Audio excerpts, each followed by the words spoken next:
Товарищи, сегодня мы собрались по поводу того, что сегодня отмечается знаменательная дата столетия Кренгольской стачки.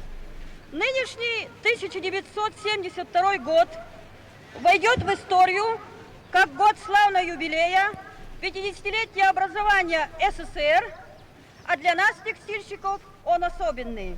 Это еще и год столетнего юбилея со дня знаменитой Кренгольской стачки.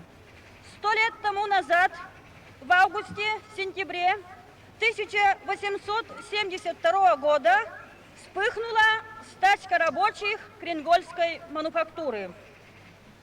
Это было крупнейшее выступление рабочих царской России против капиталистической эксплуатации.